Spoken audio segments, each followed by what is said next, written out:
Muito bom dia, boa tarde, boa noite, madrugada, seja qual for aí o horário que você está acompanhando esta conversa, seja muito bem-vindo, porque estamos aqui falando da história da música cristã no Brasil e hoje, sem dúvida nenhuma, um dia especial. Vamos conversar um pouco com uma das grandes referências da música atual, né? O Leonardo Gonçalves. Daqui a pouco, assim que ele entrar, nós vamos conversar um pouco. Então, bom dia a todos aí que têm acompanhado as viagens que estamos promovendo. Lembrando, né, que estamos aí também no YouTube, História da Música Cristã no Brasil. Estamos também no Facebook, História da Música Cristã no Brasil. Temos até um podcast agora que você acha no Spotify, também História da Música Cristã no Brasil.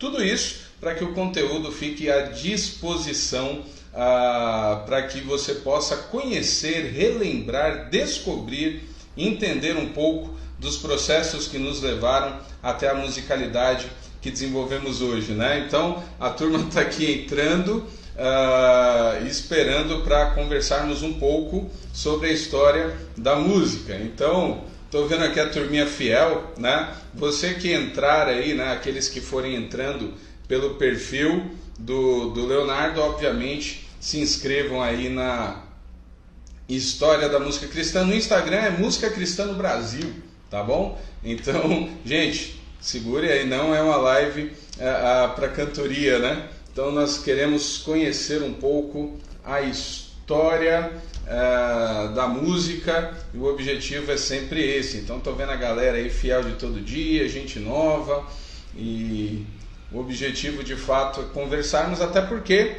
o pessoal que curte bastante música sabe aí das questões que envolvem a musicalidade no meio adventista, né? Que é uma musicalidade excepcional. E também nós vamos falar um pouco disso, como é que as coisas vão se cruzando ali, além da Novo Tempo, podemos assim dizer, né? Então, estamos aqui. Estou vendo aqui a turma, viu? Dona Lília, já vi aqui. Francivânio, né? Obrigado, Francivânio. A turma está aqui, o pastor Laqueden. Saulo entrou agora também. O negócio aqui está gabaritado hoje. Então, assim que entrarmos, que ele entrar, a gente vai bater esse papo. Hoje de tarde vamos falar também de vencedores por Cristo. Estou vendo vocês tudo auriçados, né? Então, fico feliz. O que tem acontecido aí nesse tempo, de fato, tem sido uma redescoberta por parte de muitos das nossas raízes. Esse tem sido o objetivo. O Herbert está perguntando aqui, tem quantas entrevistas a serem feitas? Rapaz, é uma boa pergunta.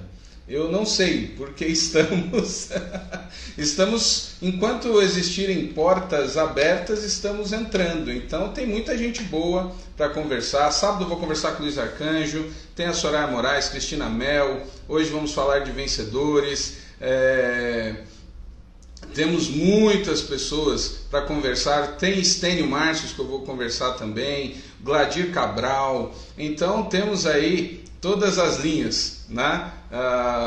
Tentando entender um pouco disso. Opa, então está aqui, Leonardo acabou de entrar. Vamos conversar um pouco agora sobre história da música e um dos personagens da nossa música contemporânea. Grande Leonardo, seja bem-vindo. Mande aí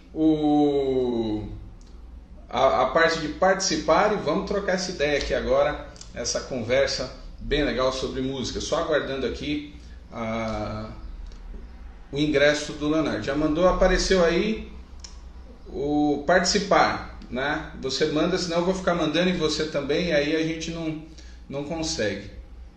Achou aí? Senão eu mando. A turma tá tudo aqui, auriçada. Deixa eu ver. Assim que chegar aqui, peraí. Deixa eu achar aqui para poder mandar e nós vamos conversar. Aqui. Pronto. Opa! Opa! E aí, Ramon? Tudo bem? Tudo bem? Graças a Deus. Seja muito bem-vindo aqui a Muito esse lugar obrigado. que temos conversado sobre história da música, relembrando, redescobrindo raízes, muita gente literalmente conhecendo, e quero dizer aí da alegria e da honra, né, de poder conversar um pouco com você sobre esse assunto tão importante. Que Então, bacana. antes de mais nada, quero fazer uma pergunta que eu tenho marcado as conversas, né? Você ontem até citou que eu já tinha conversado com muita gente e a pergunta é sempre a mesma para iniciarmos, né? Como é que Peraí, a antes, música... deixa eu só fazer um parênteses antes da gente iniciar, Diga. porque, né, evidentemente, primeiro, a conexão tá legal para você, tá tudo certo? Porque assim, eu tô Tá. no interior dos interiores e nem sempre a minha internet colabora. Então, eu tô nesse momento no 4G. Eu vou trocar para o Wi-Fi, vamos ver. Espera aí. Tá. Beleza. Eu vou Agora desativar agora eu os estou no Wi-Fi. comentários Eu vou desativar os comentários por enquanto, porque diz que isso pesa um pouco, Ok. diz a lenda, né? Então eu vou fazer isso Diz a aqui, lenda, diz a lenda. diz a lenda. Pessoal que está Aí, entrando para as aí pessoas pelo... quiserem, aí, pessoal que quiser participar, pode mandar perguntas, né? Porque a gente desativou os comentários, mas aí você, como anfitrião, como moderador, você consegue dar uma olhada nas perguntas sempre de vez em quando. Eu sei que você já tem a sua lista aí, mas só para a gente não cortar também completamente a Sim, interatividade. isso, vou Bom, desativar aqui só para estabilizar. O tá. pessoal que está entrando aqui pelo canal do Leonardo Gonçalves, pelo perfil, depois vocês se inscrevam ali também na História da Música Cristã no Brasil, que a gente tem conversado e trazendo muita coisa e muita gente descobrindo isso, né? Então, eu Então, a queria dar conexão... essa introdução também para os meus seguidores que estão entrando agora. Para quem não sabe, esse é o Ramon Torres, tá? Ele está fazendo, aproveitando essa quarentena. Você começou antes da quarentena ou está aproveitando a quarentena mesmo para isso? O perfil eu já tinha antes, mas eu só postava algumas coisas. Live eu comecei agora. Entendi. Então, está aproveitando a quarentena para conversar com muita gente sobre a história da música cristã, né, no Brasil, né? Então, já entrevistou muita. Fala aí algumas pessoas que você já entrevistou.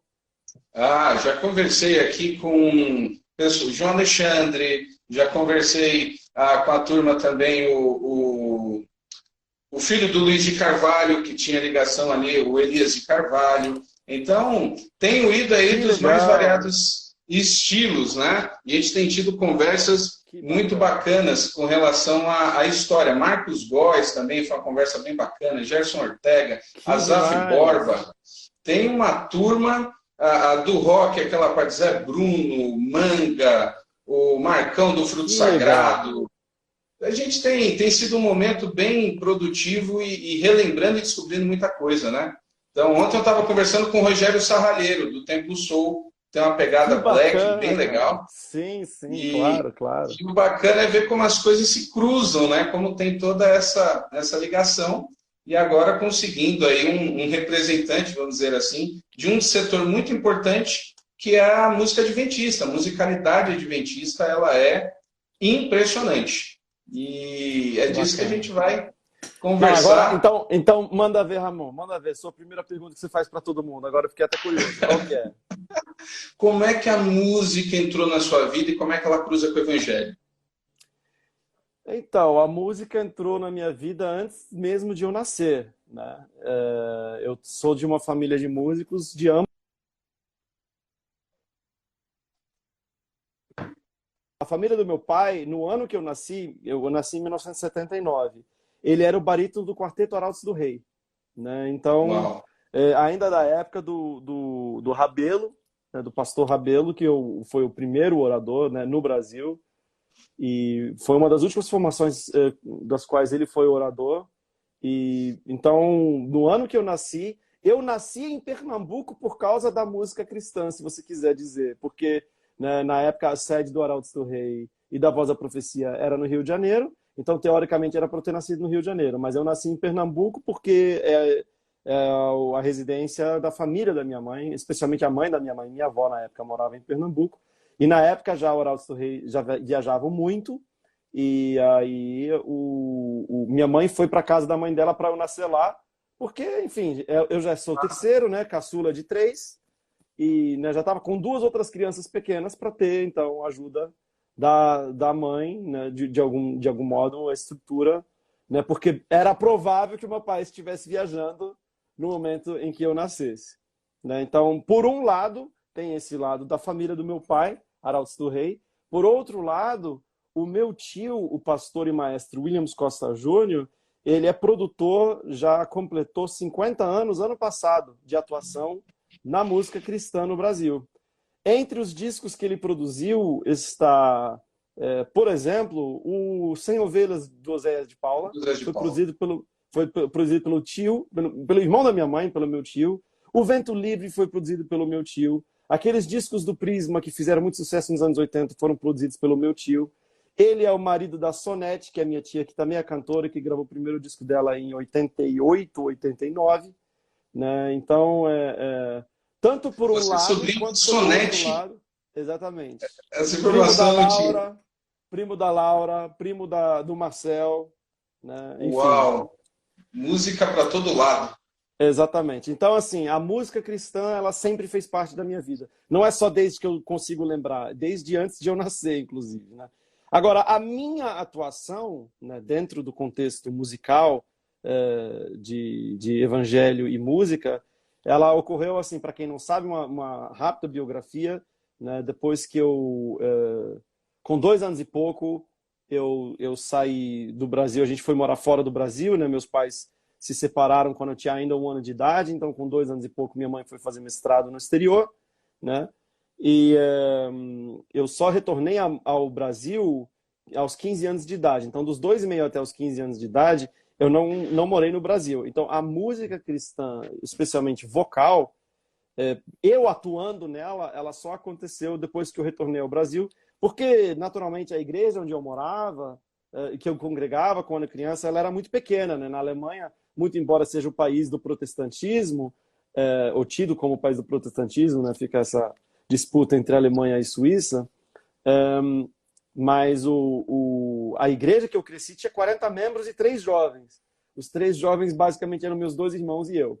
Então, música não fazia muito, assim, música fazia parte os hinos, né? Acompanhados pelo órgão, né? Não era um órgão de tubos, era um órgão pequeno, mas era a música que tinha na igreja em que eu cresci. Quando eu retornei ao Brasil, eu fui morar numa igreja, olha que coisa louca, que mudança, de uma igreja de 40 membros com 3 jovens, eu fui morar numa cidade, eu fui estudar, na verdade, no IASP, no NASP Campus Hortolândia, que é um colégio em regime de internato, onde só no regime de internato tinha 730 adolescentes, né? Então, eu passei a congregar numa igreja que tinha aproximadamente 2.000 membros, 1.500 membros, e tinha um coral infantil, um coral juvenil, um coral de adolescentes e 2 corais jovens, cada um com 120 vozes, né? Então, foi uma mudança bastante radical.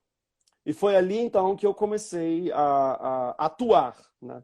Minha primeira memória musical com música cristã, provavelmente é o Vento Livre, né? Porque, muito embora a gente morasse na Alemanha na época, né? O ano é 1985, salvo engano.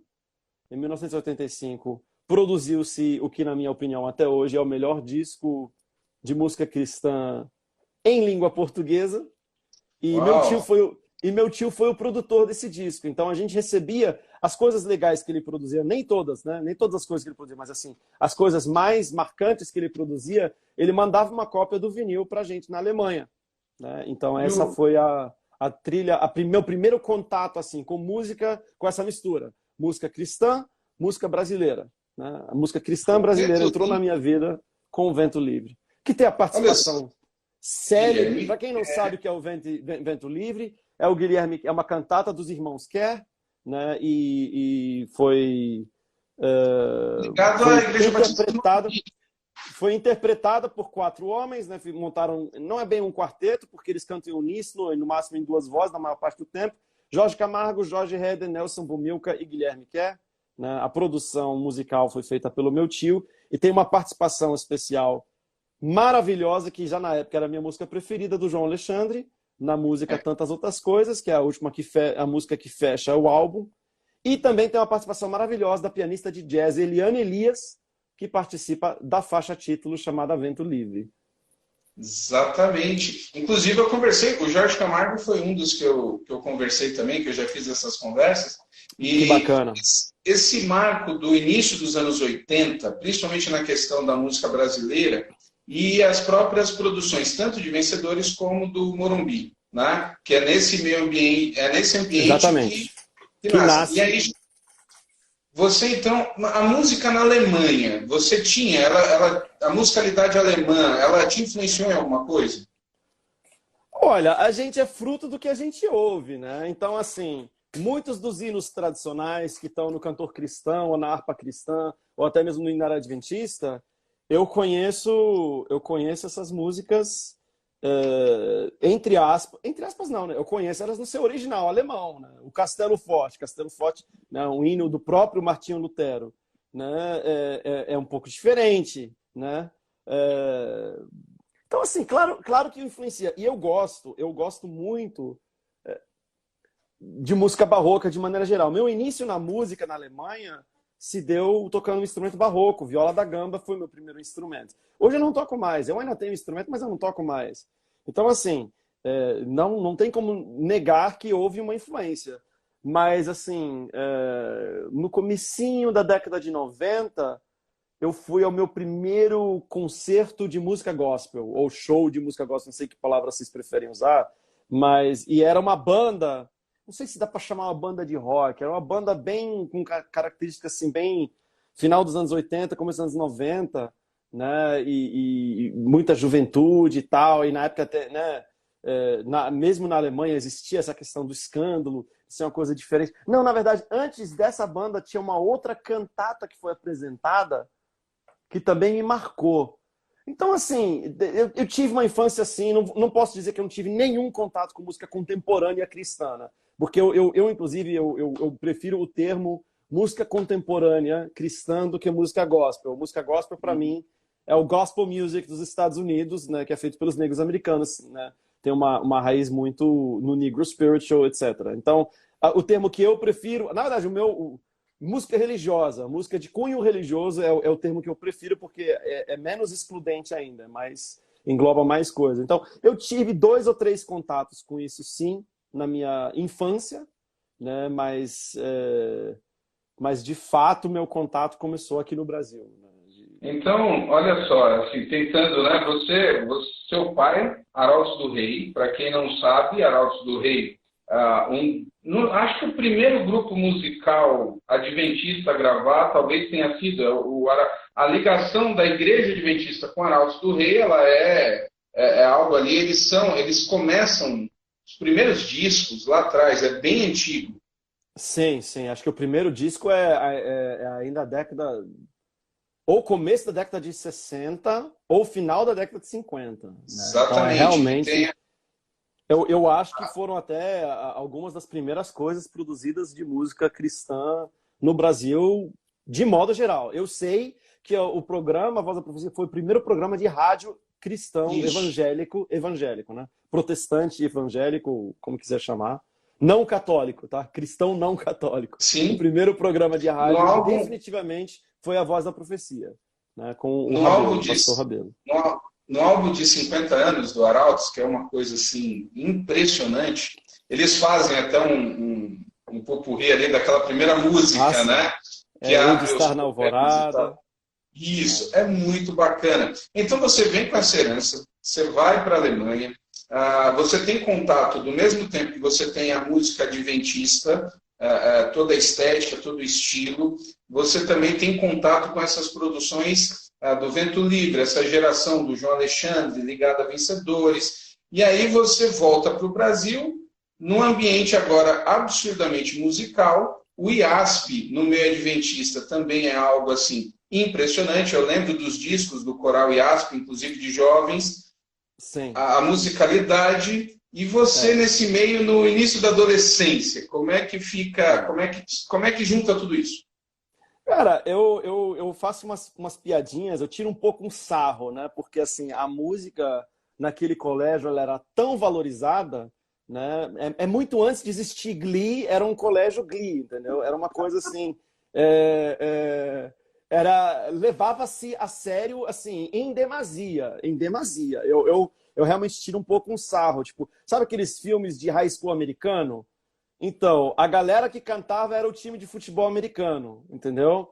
Que era a galerinha, que tinha uma mesa especial, que sentava, né, enfim, era uma coisa meio bastante excludente.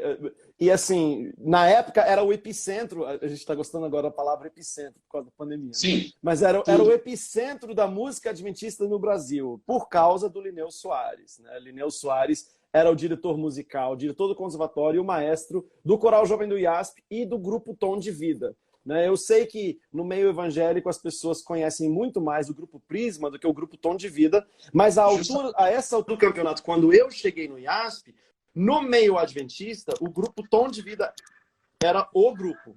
Não era não era mais para o meio adventista. Os dias de glória, entre aspas, do Grupo Prisma já tinham meio que passado, e o grupo do momento era o Tom de Vida. E o Coral Jovem do IASP era um dos poucos corais de colégio que gravava periodicamente. Né? Então lançou um disco em 89, aí teve o Luz do Mundo do Tom de Vida em 91, em 92 o Pra Deus Você Especial, em 95 lançou-se um disco do Tom de Vida e um disco do Coral Jovem do IASP, em 97 mais um disco do Coral Jovem do IASP, 98 mais um disco do Tom de Vida, 99 um disco do Coral. Então assim, tinha uma produção fonográfica constante e já estabelecida. Então assim, o sonho de todo jovem adventista, de toda pessoa que chegava nessa idade do ensino médio, do Brasil inteiro, era estudar no IASP, para entrar no Coral Jovem do IASP, para ter essa experiência de gravação, para viajar com coral, para cantar com coral. E há alguns, os mais ousados, sonhavam talvez com uma vaga no Grupo Tom de Vida. O Grupo Tom de Vida, ela como se fosse a seleção, né? Tinha 18 integrantes, depois aumentou um pouquinho, mas era um grupo ao molde do Prisma Brasil, que é, na verdade, uma imitação do molde dos grupos dos Estados Unidos, né, como Heritage Singers.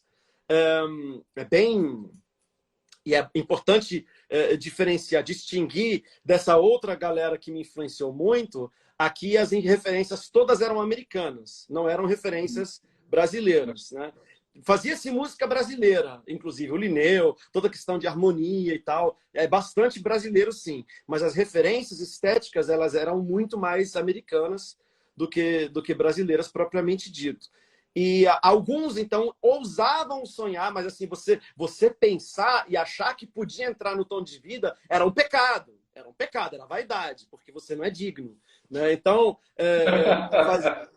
no começo do ano, fazia-se os testes para o coral, fazia-se mais de 600 testes, 400, 500 testes para o coral, para depois selecionar 120. A gente pensa no coral 120, nossa, deve ser uma bagaceira. Mas não, teve ano que teve 600 testes para o coral para essas 120 vagas. Né? E aí quem não entrava... E aí quando saía a lista de quem tinha entrado no coral... Gente, era adolescente chorando pelos corredores, pelos gramados, pelos jardins do colégio, desfalecendo porque não tinha entrado no coral, porque a razão saiu lá do interior do Pará, saiu lá do estado do Amazonas, saiu do Mato Grosso, gente do Brasil inteiro vindo estudar no colégio com o objetivo de entrar no coral. Então, quando não entrava no coral, era uma choradeira. Frustração. E, por outro lado, uma alegria... gigante para quem entrava. Exatamente. Né? E era fator, sim, né? Admito, e eu já achava isso um pouco estranho na época, era fator de divisão social, em castas. Entendeu? O pessoal do Tom de Vida, o pessoal do Coral Jovem do IASP, o pessoal do outro coral chamado Louvor Jovem, né? Dava-se status, atribuíam-se status sociais diferentes para essas, entre aspas, categorias diferentes. Eu sempre achei isso meio estranho, mas é a realidade. E eu entrei no Coral Jovem do IASP logo que eu cheguei. Na verdade, meio que por uma questão... eu vim da Alemanha, isso na época, né, imagina, década de 90 no Brasil. Né, Itamar Franco, presidente, isso não era a coisa mais comum do mundo. Meus irmãos... um cantava e o outro tocava no grupo Tom de Vida, né? E eu não conhecia ninguém, né? Não sabia falar português direito. Ia ter uma viagem do coral e aí houve um pedido extra, né? Para que eu pudesse viajar com o coral, porque senão eu ia ficar sozinho no internato, sem conhecer ninguém. Era uma viagem que ia durar uma semana e eu entrei no coral meio que na marmelada, entendeu? Eu não cheguei nem a fazer teste, né? Eu furei todo mundo e entrei no coral dessa maneira no dia 1º de novembro de 1994. Fiz a minha primeira viagem do coral. E aí, no começo do ano seguinte, abriu-se, no final de 94, as vagas no grupo Tom de Vida, elas só existiam quando alguém se formava e ia embora do colégio. Aí abria-se vagas para novas pessoas entrarem. Aí, no ano que eu cheguei no Brasil, que foi no último bimestre de 94, meu irmão se formou e eu literalmente entrei na vaga do meu irmão no grupo Tom de Vida. Inclusive com o mesmo microfone. Ele era o microfone 16 e eu entrei com o microfone 16, que era o microfone do barítono. Rapaz, porque você falou de tudo isso acontecendo dentro do meio adventista, né?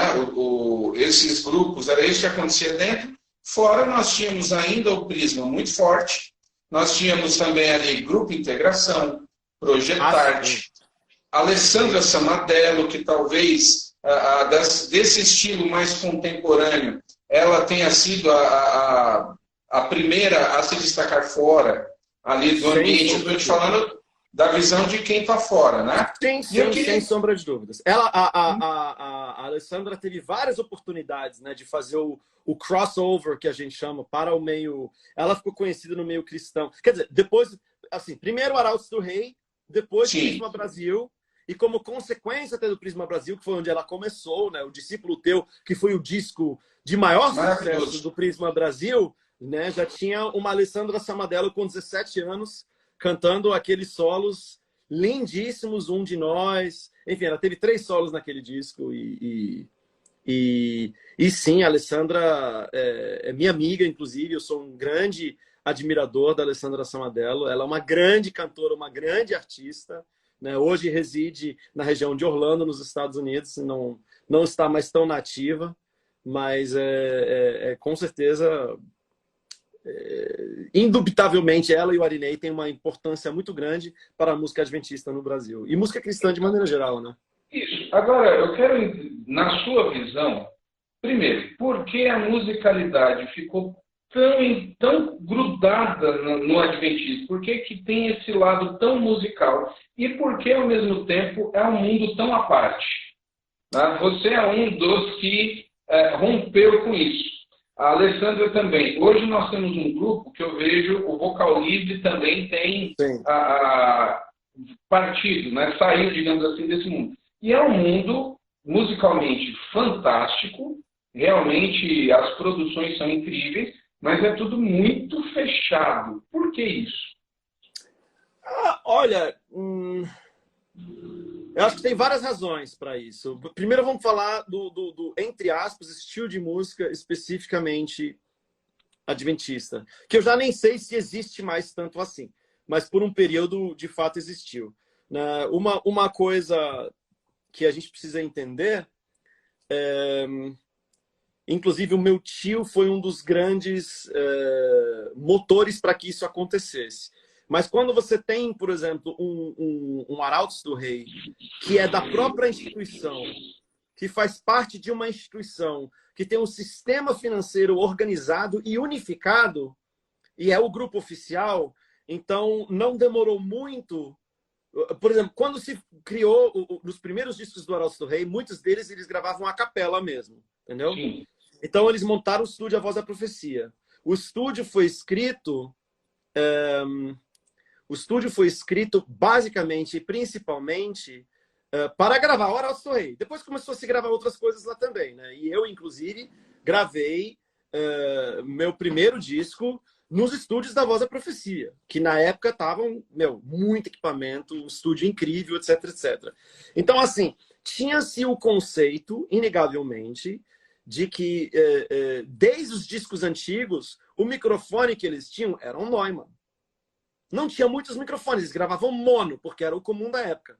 Mas assim, com essas coisas também de viajar para o exterior, os equipamentos e o investimento que foi feito, tinha-se dinheiro e tinha-se visão de que precisava se investir em produção, né? Então, as produções, pelo que eu entendo, né? Esse foi um dos grandes diferenciais do meu tio enquanto produtor, e foi um dos grandes diferenciais daquele disco Sem Ovelhas do Zé de Paula. Foi um disco de orquestra, e orquestra de verdade. E isso foi uma coisa que meu tio empurrou. Com certeza não foi a gravadora do Oséias, não foi o Oséias que teve essa ideia. Esse negócio de colocar orquestra. O Vento Livre teve orquestra. Entendeu? Por quê? Porque era uma coisa. O meu tio tinha formação, né, como regente, como maestro. Ele escrevia orquestrações incríveis. Ele achava que esse tipo de produção era bom para carregar a mensagem, e ele forçava a barra. Né? Então, por exemplo, o disco do Arautos do Rei que mais vendeu foi o disco que ele produziu em 1991, né? Isso antes, né? Sem contar os 50 anos. Os 50 anos foi o maior sucesso comercial do Arautos do Rei, foi o DVD dos 50 anos. Mas até então, o disco de maior sucesso foi um chamado Em Nome de Jesus, que o Costa Júnior conseguiu convencer a administração a levar o Arautos do Rei e a equipe para Los Angeles. O disco inteiro foi gravado em Los Angeles. Entendeu? Então, a orquestra foi gravada no Martin Sound. Martin Sound é um estúdio que tem uma coleção de 104 microfones valvulados. É uma sala... Eu gravei no Martin Sound também no meu primeiro disco. O Martin Sound tinha um engenheiro chamado Sean Michael, que foi o inventor dos Flying Faders, que depois foi patenteado pela Neve, que é uma tecnologia... Enfim, era um estúdio de ponta nos Estados Unidos, mas que tinha um excelente custo-benefício, que meu tio desbravou essas coisas. O disco do Prisma Brasil, Em Nome de Jesus, foi integralmente gravado e mixado nesse estúdio Martin Sound. O disco de 91, Em Nome de Jesus, foi integralmente gravado. Então, essas coisas, o conceito que ainda se usava muito, que ainda se tinha muito, na década de 80, não apenas na música cristã, mas de maneira geral, por exemplo, no cinema brasileiro, era o famoso uma ideia na cabeça, uma câmera na mão. Né? Uhum. Então, assim, não se valorizava tanto produção e qualidade de produção, investimento em produção. Era mais uma ideia original, entendeu? E já desde o começo, praticamente, desde a década de 70, ou até mesmo antes, com Arautos do Rei, entendia-se, por causa dessa influência também americana dos Estados Unidos, né, de que produção era algo extremamente importante, você investir.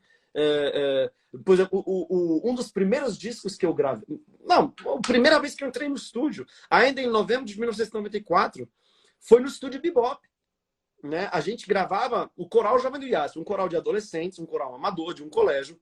A gente gravava primeiro no Bebop, depois no Mosh, né? E assim, que eram grandes estúdios de São Paulo, os maiores do estúdios Brasil. da época. Os maiores estúdios da época, sem sombra de dúvida. Né? Então, assim, investia-se muito dinheiro.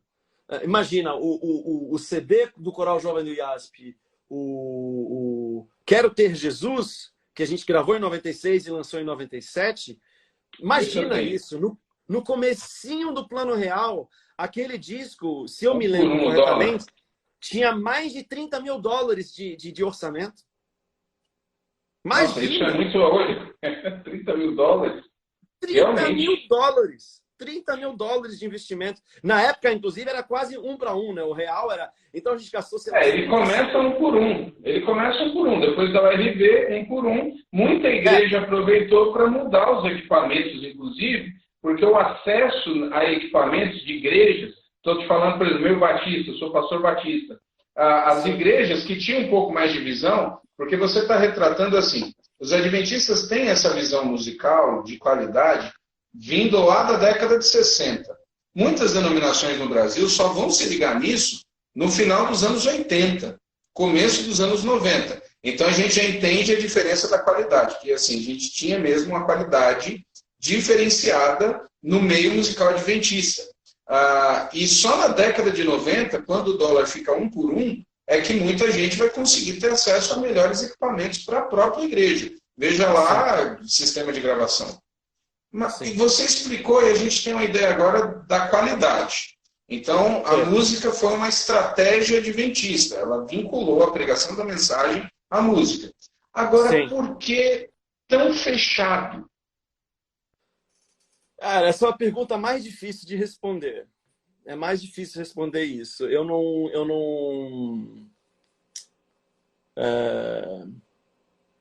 Não sei, não sei.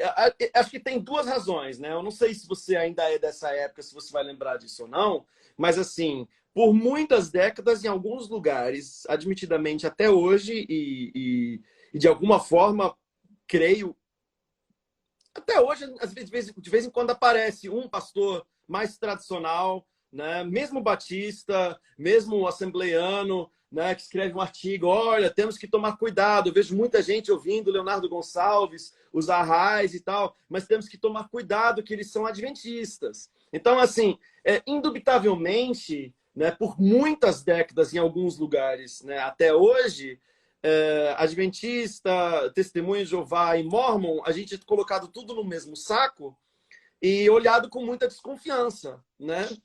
E, então, por um lado tem isso. E eu acho que como isso aconteceu por tanto tempo, também gerou por outro lado, os próprios adventistas se isolarem um pouco. Então, bom, não querem saber da gente, a gente também não quer se misturar, né? Existe também um pouco uma ideia no meio adventista, né, de que a gente não pode se misturar, né? Existem adventistas mais conservadores e mais tradicionais, né, que pensam... Não é, evidentemente, o meu caso, mas existe adventista que pensa, por exemplo, que na verdade, eu vou contar da seguinte maneira, que é uma piada adventista que a gente conta pra gente mesmo, que é assim...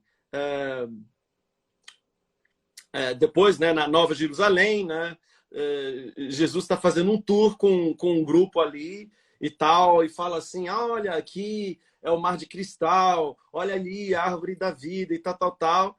E aí chega lá um muro imenso, altíssimo e tal, e aí o rapaz pergunta para Jesus assim, ô Jesus, por que tem esse muro aí? Quem está aí? Aí Jesus responde assim, fica quieto, ali dentro estão os adventistas, eles acham que estão sozinhos aqui. Então... um pouco, talvez, como os evangélicos têm essa rixa com os católicos, né? Existe um pouco disso do adventismo em relação aos evangélicos. Existe um pouco disso também, né? Não vamos... não é por parte de todos, evidentemente, mas... A gente vai... Eu falo assim, nós vamos entrar um pouco, agora você falou sobre isso, vai estar me dando gancho para entrar na questão do início dos seus trabalhos solos. Mas aí eu fiquei com a curiosidade. Você falou que enquanto o Brasil ainda tinha aquele reflexo prisma, integração, projetarte, os adventistas estavam já em outra vibe. O prisma, de fato, sempre foi mais descolado dessa questão. Até eles eram da Bom Pastor, depois teve a própria Prates ali. O prisma, ele andava numa outra rotação, ou ele era mais aberto, ou foi questão mercadológica mesmo? Não, na verdade, a gravadora Novo Tempo, ela só gravava Arautos do Rei e depois Sonete. Entendeu? Uhum. Ela começou a se abrir como gravadora, como uma opção para cantores adventistas, somente no ano 2000, com a Melissa Barcelos Okay. e com a assinatura do meu contrato. Eu assinei contrato com a Novo Tempo, que na época ainda era Sistema Adventista de Comunicação, né? Inclusive, a sugestão, o nome da gravadora era A Voz da Profecia. E aí, inclusive, eu fui a pessoa que dei a sugestão, olha, eu posso falar isso.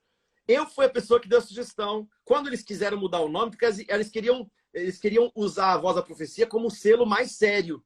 E para música mais jovem, mais, né, que não fosse tão tradicional, conservadora, eles queriam dar outro nome, para não até misturar as coisas, entendeu? E aí eu sugeri, falei, gente, a gente já tem as rádios Novo Tempo, chama de gravadora Novo Tempo. O nome já está aí, o nome é excelente, o nome bom, né? Vamos usar esse nome. E aí virou gravadora Novo Tempo, inclusive como sugestão minha. Né? Olha só. E depois virou TV Novo Tempo, como consequência que virou gravadora Novo Tempo, para unificar a questão da marca, né, em si. Então, o Prisma gravou, os núcleos de produção que se tinha na época eram os colégios. Entendeu? Por quê? Porque quem tinha dinheiro para investir? A escola. Entendeu?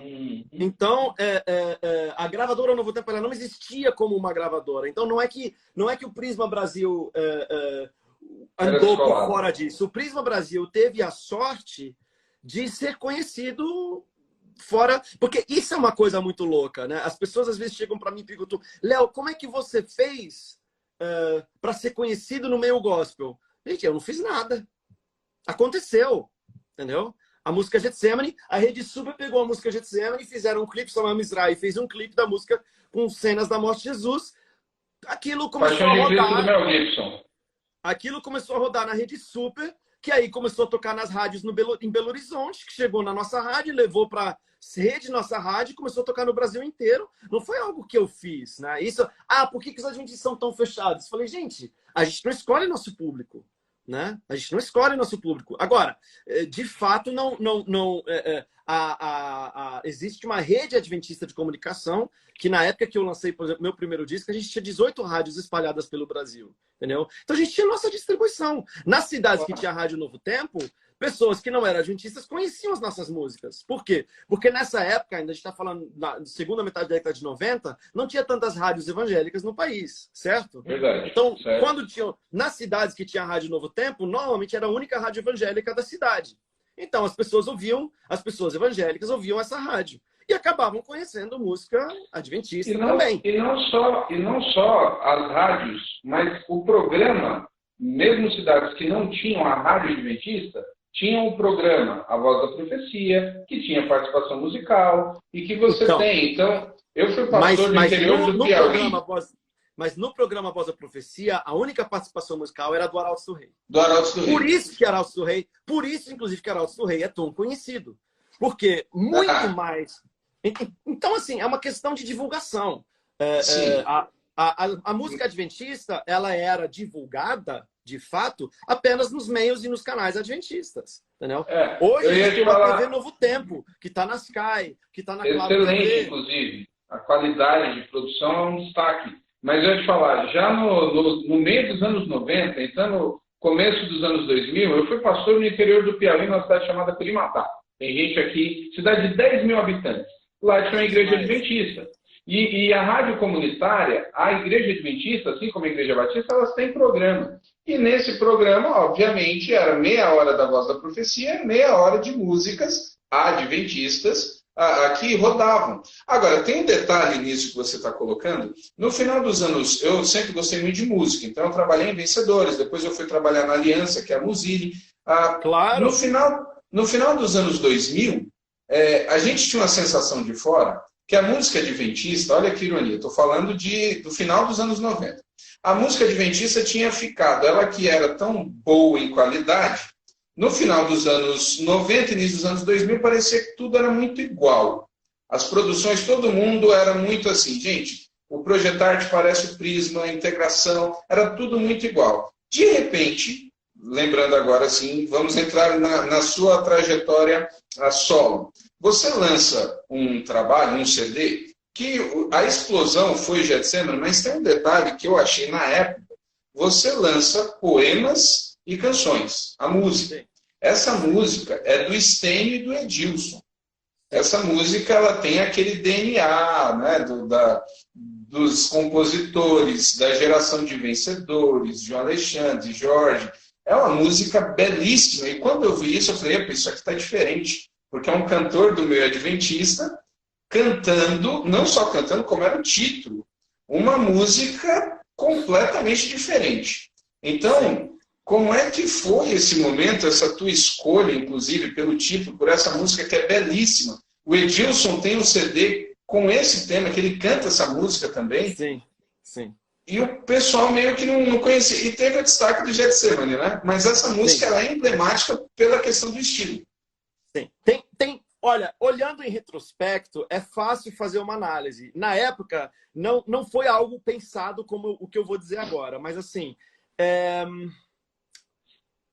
várias coisas. Primeiro, assim,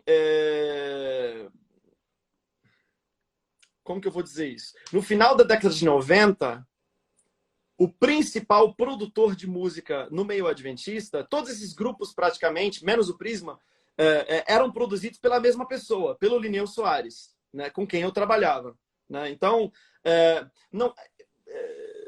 E o Lineu tem um jeito de escrever arranjo vocal, principalmente. Né? Tem uma assinatura musical muito forte. Né? E como eram todos, você citou praticamente só grupos, eram grupos todos muito parecidos, entendeu? Então também não tinha muito como fazer algo muito diferente. Você vai ter, no começo dos anos 2000, o primeiro disco do Novo Tom, que rompe bastante com isso. Né? Mas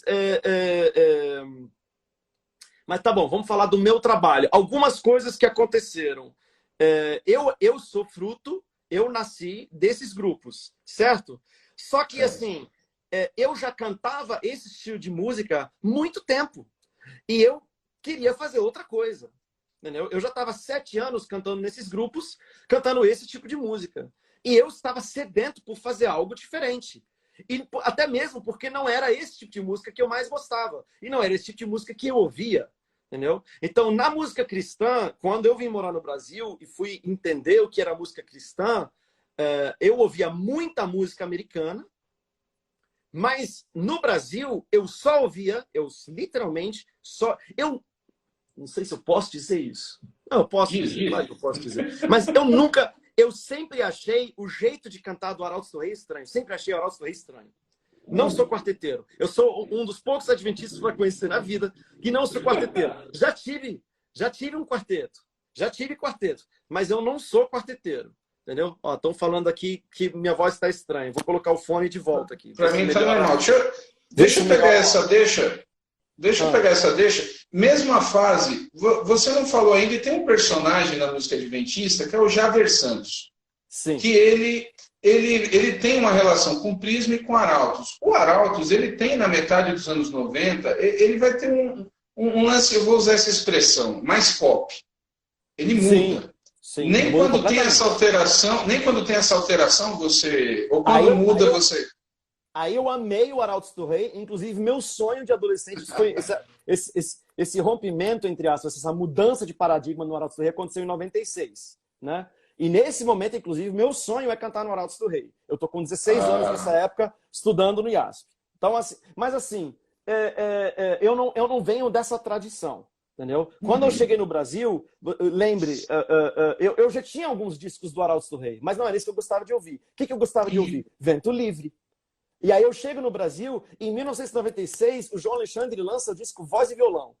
Putz grila, cara, esse disco acabou comigo. Acabou comigo. É só o que eu ouvia. É só o que eu ouvia. Eu ouvia assim, de dia e de noite. Eu sei todas as músicas desse disco de cor. Eu sei todos os acordes. Eu não toco nada, mas eu sei todos os acordes dessa música de cor. Foi o meu maior disco de formação. Eu estava já envolvido, né, produzindo, cantando, né, nesses grupos e tal. Mas o que eu gostava de ouvir era isso. E eu lembro a primeira vez que eu vi poemas e canções. A gente precisa entender, quem está assistindo, você precisa entender que a gente está falando de uma época que sequer existia a internet. A gente não tinha internet. Não existia internet. Inclusive, que me perdoe, Edilson, que me perdoe, Stênio, mas se você for ouvir com atenção poemas e canções que eu gravei, eu errei a letra. Porque eu não tinha o disco. Eu não tinha o disco. Eu tinha a partitura que alguém transcreveu. Entendeu? E a pessoa transcreveu errado. Então, a letra não é um grave erro, tá? Como que é? Poemas e canções. Adeus seja dos peritos com toda a maestria e ardente sentimento. O verso em... Não, ardente sentimento. Gente, esqueci a letra, poemas e canções agora. Bom, deixa pra lá. Enfim, era o... Gente, não, eu não vou ficar com essa dúvida, eu não aguento. Vou até olhar no Google aqui. Poemas e canções, letra. Peraí. Aí. Em verso, em instrumento, apenas em cantoria. Tá escrito assim no Google, porque eu gravei assim. Mas não é essa letra. Nossa, Google, corrige isso, pelo amor de Deus. E tá aqui Poemas e Canções, Leonardo Gonçalves. Google, a música não é minha, mas tudo bem. Estênio e Edilson. Exatamente. Em verso, o instrumento é a letra. E apenas em cantoria. entendeu? Entendi. A pena em cantoria. Não tem essa vírgula, a pena, vírgula, em cantoria. Eu cantei assim, mas a letra não é assim, né? Em verso Dá um e outro instrumento. enfoque. Ou seja, é uma mistura, o instrumento em verso e a pena em cantoria, né? Mas eu não, Entendi. não Você tinha comentou, condições. você comentou do voz e violão, você falou que era uma época. O voz e violão foi gravado no estúdio Koinonia, do Daniel Choi, na sede de Vencedores, que era no Brooklyn. Sem brincadeira, o estúdio era uma sala minúscula. E eu, na época, o CD ele saiu, acho que no começo de 97. Eu lembro que eu comecei a ver o João Alexandre. 96, né? Eu lembro que eu comecei a ver o João Alexandre, foi o primeiro ano que eu entrei em Vencedores, eu entrei como office boy lá. E eu comecei a ver o João Alexandre porque eu tinha aquele Simplesmente João, da Gospel Records. Eu era super fã do João já. Maravilhoso, por ali, né? maravilhoso. E ele começou a ir todo dia, eu falei, cara, o que ele está fazendo? Aí ele está gravando o CD novo dele. E ele comentava das músicas, literalmente, ele e o violão, mas num estúdio minúsculo, realmente, foi Vencedores que distribuiu. E o resultado é um divisor na vida do próprio João Alexandre, na carreira musical dele, né? Mas é que tem o detalhe, enquanto a igreja adventista tinha dinheiro e investia, quando você não tem dinheiro, o que você faz? Você simplifica. Uhum. Muito simples. Você não tem dinheiro para fazer uma grande produção. Ué, então faz uma pequena produção bem feita. E como que você vai fazer isso? Diminuindo a quantidade de elementos. Quanto menos elementos... Todo mundo sabe disso, né? Na engenharia de som, quanto menos elementos, mais fácil você chegar a um bom resultado, né? Deixa eu te fazer uma pergunta importante agora. Eu estou olhando o tempo aqui e nós nem entramos em Getsemane. Sim, você pode estender um pouquinho, uns 10, 15 minutos? Pode? Não, beleza. Vamos embora. Então tá bom. Deixa eu tentar fazer minha análise do porquê que o meu disco soa tão diferente. Então, assim, o que eu amava ouvir? E eu acho que essa mistura, esse caldeirão de mistura, que vai fazer a diferença, que vai... E não foi planejado, mas foi o que aconteceu. Então, eu estava sedento por fazer algo diferente do que eu já vinha fazendo dentro do meio adventista. Certo? Eu gostava dessa música brasileira, mas minhas referências vocais todas são extremamente americanas, inclusive de negros americanos. No entanto, eu sou branco. Então, assim, você mistura isso. Eu tô cantando, entre aspas, como se fosse um Brian McKnight, mas uma música brasileiríssima, como Poemas e Canções ou como Coração. Entendeu? Coração tem essa pegada meio javanística, né? Que foi no acústico que o João Alexandre gravou. Aí eu falei, nossa, tem uma pegada javanística essa música. Eu chamei a banda do Djavan para gravar essa música. É o Carlos Bala, é o João Castilho na guitarra. Né? Então, eu tinha condições de fazer isso. O estúdio da gravadora Novo Tempo, na época não tinha nem esse nome, o estúdio A Voz da Profecia, era um estúdio incrível. A gente tem essa mistura. Quando eu apresentei o repertório que eu escolhi o repertório sozinho. Quando eu fui mostrar... e tem uma outra coisa. Nessa época, a grande maioria das produções no meio adventista eram feitas pelo Lineu Soares. Eu escolhi para produzir meu disco o meu tio, Williams Costa Júnior, que fazia tempo que não produzia. Meu tio, na época, ele era diretor de TV. E ele era tido, por muitos do meio adventista, ele era tido como ultrapassado. Porque as pessoas tinham como referência, as últimas coisas que ele produziu no meio adventista eram os discos da Sonete, que eram mais tradicionais, e era o disco do Arautos do Rei que ele tinha produzido. Então fazia tempo que houve um hiato de produção dele, e como ele era meu tio, eu falei, não, eu quero que ele produza. Eu conhecia a metodologia dele de produzir, e inclusive para ele foi muito interessante, porque passaram a olhar para ele diferente depois que ele produziu o meu disco. Entendeu? Nossa, ele fez uma coisa mais moderna, que não tem absolutamente nada a ver. Meu tio produz qualquer estilo, um exímio produtor, ele não tem isso com ele, de maneira alguma. Né? Então, e eu sabia disso pela minha convivência com ele, pelas conversas que a gente tinha, etc, etc. Então você junta um produtor que, desculpa, Costa Júnior tem a mão de ouro, cara. Osés de Paula Sem Ovelhas, Vento Livre, Discípulo Teu, Em Nome de Jesus, do Arautos do Rei, os discos da Sonete, o Integração Júnior, aquele Grande Alegria, Grande Alegria, produzido pelo meu tio. Cara, ele tem a mão de ouro, bicho. E eu dei essa sorte de nascer nessa família. Ele produziu o Projetarte também? O segredo? Não, Projetarte sempre foi o Linneu. Porque Tá, o Linneu, então inclusive, Linneu é cunhado do diretor do Projetarte. tá. É o irmão da esposa do Linneu. O Segredo é um álbum que se destacou bastante também na época, né? Sim. Mas, por exemplo, as primeiras produções, isso é uma coisa também um pouco falada, eu posso falar isso. As primeiras produções de Flávio Santos, de Jader Santos, Linneu Soares, Arinei, todos praticamente, o Arinei eu não sei, mas todos praticamente foram alunos do meu tio. Entendeu? Ele foi professor deles. Então, por exemplo, o primeiro disco que o Linneu produziu, que é o Alegrai-vos no Senhor do Coral Jovem de Gaspar, meu tio produziu com ele e o Linneu foi coprodutor. Entendeu? Então, assim, meu tio produzia junto o primeiro disco, dava o caminho das pedras, criava-se uma metodologia, um pensamento, e depois todo mundo andava sozinho. Que foi exatamente o que ele fez comigo. O Poemas e Canções ele produziu comigo. Todos os outros discos eu produzi sozinho. Entendeu? Mas, sem sombra de dúvidas, você tem a junção. Williams Costa Júnior com A Mão de Ouro. Um repertório que eu escolhi, e quando eu mostrei meu repertório pro meu tio, ele falou assim, Léo, você está arriscando. Todo mundo está esperando um disco assim. Todo mundo está esperando um disco mais jovem. Imagina, eu tinha 20 anos de idade. Imagina um cantor de 20 anos de idade. Chega numa gravadora, todo mundo espera um disco para um público adolescente, para um público jovem, certo? Uhum. Eu fiz um disco já, do ponto de vista de repertório, né? Você pode gostar ou não, mas do ponto de vista de repertório, o CD Poemas e Canções é um disco adulto. Você não disse que é um disco para público jovem, entendeu? É um disco adulto.